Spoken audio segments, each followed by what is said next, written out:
يا رب أسألك التقى في كل حال. الحمد للہ والصلاة والسلام علی رسول اللہ، اما بعد۔ ہم مسلمانوں میں پائے جانے والے بہت سے عقائد ایسے ہیں جن کے ٹھیک ہونے کا اسلامی تعلیمات میں کوئی صحیح شدہ ثابت شدہ ثبوت نہیں ملتا،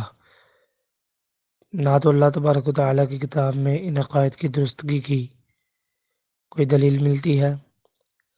اور نہ ہی محمد صلی اللہ علیہ وسلم کی قولی فعلی یا تقریری سنت میں سے، اور نہ ہی صحابہ رضی اللہ عنہم اجمعین کی جماعت کے اقوال و افعال میں۔ بس لوگوں کی خود ساختہ من گھڑت روایات ہیں اور باتیں ہیں جنہیں اللہ کے رسول صلی اللہ علیہ وسلم سے منسوب کیا گیا، اور اسی طرح کے کچھ بے ثبوت قصے، کہانیاں، خواب اور تخیلات ہیں۔ ایسے ہی خود ساختہ من گھڑت عقائد میں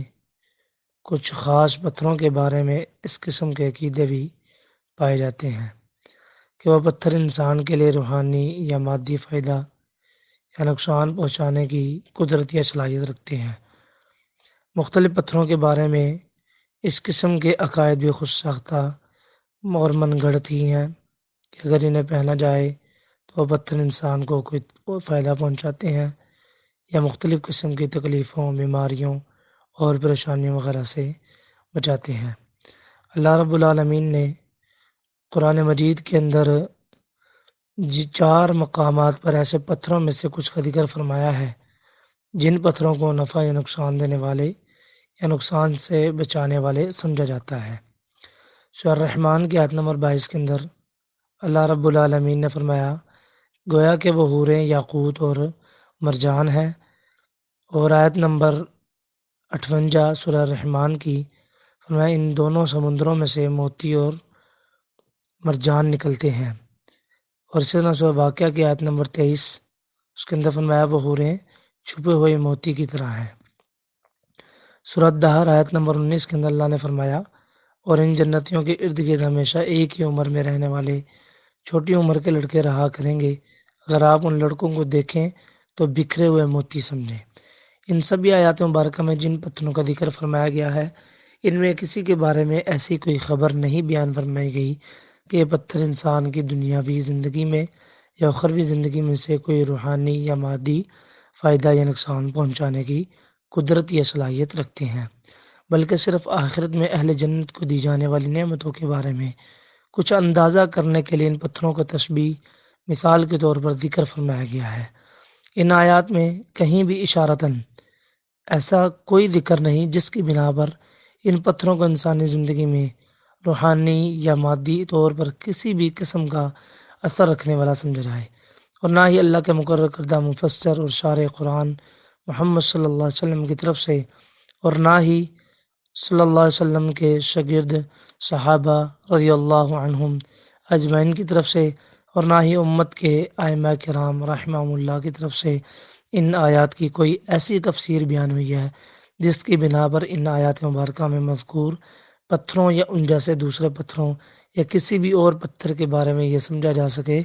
کہ وہ انسانی زندگی میں کسی تاثیر کے حامل ہوتے ہیں۔ لہذا اس قسم کی عقائد کی درستگی کے لیے اللہ کی کتاب قرآن مجید سے کوئی دلیل میسر نہیں ہو پاتی۔ قرآن کریم کے بعد اللہ کے دین کے احکام، معاملات اور اللہ کی رضا کے مطابق عقائد کا دوسرا ذریعہ اللہ کے رسول صلی اللہ علیہ وسلم کی قولی، فعلی یا تقریری سنت مبارکہ ہے۔ جب ہم سنت کا مطالعہ کرتے ہیں تو ہمیں وہاں بھی ایسی کوئی حد صحیح ثابت شدہ خبر نہیں ملتی جو کچھ خاص پتھروں یا کسی بھی پتھر کو انسان کی زندگی میں کسی بھی قسم کے اثر والا بتاتی ہو۔ ایسی روایات جن میں کسی پتھر کے بارے میں کوئی ایسی خبر ہے کہ وہ پتھر انسان کو کسی قسم کا فائدہ دیتا ہے یا کسی قسم کے نقصان سے بچاتا ہے، وہ ساری ہی روایات خود ساختہ، من گھڑت اور جھوٹی ہیں، جن کی حقیقت صدیوں پہلے حدیث شریف کی تحقیق کرنے والے اماموں رحمہم اللہ جمیعاً نے واضح کر دی ہے۔ مثال کے طور پر چند ایک روایات کا ذکر کرتا ہوں۔ عقیق کی انگوٹھی پہنا کرو کیونکہ وہ مبارک ہے۔ امام العقیلی رحمہ اللہ نے اس روایت کو ذکر کرنے کے بعد کہا، اس روایت کو ابن الجوزی نے الموضوعات میں ذکر کیا ہے،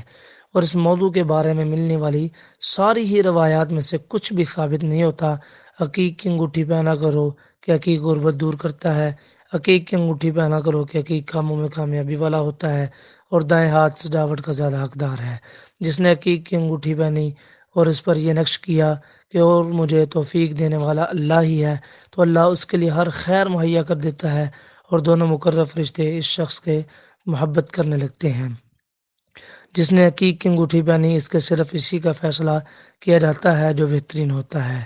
زمرد کی انگوٹھی پہنا کرو کہ زمرد آسانیوں والا ہے اور اس میں کوئی تنگی نہیں۔ زبرجد کی انگوٹھی پہنا کرو کہ زبرجد آسانیوں والا ہے اور اس میں کوئی تنگی نہیں۔ عقیق کی انگوٹھی پہنا کرو کہ عقیق غربت دور کرتا ہے۔ اس قسم کی دوسری روایات جن میں ان پتھروں کے بارے میں نفع پہنچانے یا نقصان دور کرنے والے ہونے کی خبریں ہیں، کوئی ایک روایت بھی سچی نہیں، کوئی ایک روایت بھی حدیث کے طور پر تو کیا ان بزرگوں سے بھی ثابت نہیں جن سے یہ منسوب کی جاتی ہیں۔ جیسا کہ بعض حضرات اپنے اپنے اماموں اور سلسلوں کے بزرگوں سے اس قسم کی خبریں منسوب کیے ہوتے ہیں، اور اگر کسی طور پہ یہ خبریں ان اماموں یا بزرگوں سے ثابت بھی ہو جائیں تو بھی یہ خبریں مردود ہیں، کیونکہ اللہ اور اس کے رسول صلی اللہ علیہ وسلم کی طرف سے ان خبروں کی کوئی تصدیق میسر نہیں، بلکہ یہ خبریں اللہ تبارک تعالیٰ کے فرامین کے خلاف ہیں۔ کیونکہ اللہ تعالیٰ تو فرماتا ہے کہ اللہ تعالیٰ لوگوں کے لیے رحمت میں سے جو کچھ عطا کرتا ہے تو اللہ کے بعد اس رحمت کو روکنے والا کوئی نہیں، اور جس کو اللہ روک لے اسے اللہ کے بعد مخلوق کی طرف بھیجنے والا کوئی نہیں، اور اللہ زبردست حکمت والا ہے۔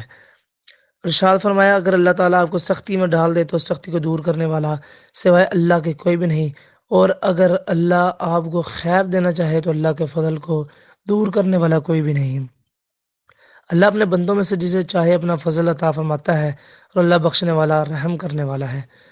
اللہ رب العالمین کے فرامین کے بعد کسی پتھر یا دھات یا کسی بھی اور مخلوق کو کسی دوسری مخلوق کے لیے کسی مادی ذریعے یا سبب کے بغیر ہی کسی طور پر کوئی نفع پہنچانے یا کسی نقصان سے بچانے والا سمجھنا سوائے گمراہی اور تباہی کے کچھ اور نہیں۔ اللہ تعالیٰ ہم سب کو اور ہر ایک مسلمان کو وہ عقائد اپنانے اور وہ عمل کرنے کی ہمت دے جن پر اللہ راضی ہوتا ہے، اور ہر گمراہی اور شر سے بچنے کی توفیق عطا فرمائے۔ آمین۔ السلام علیکم ورحمۃ اللہ وبرکاتہ۔ اللہ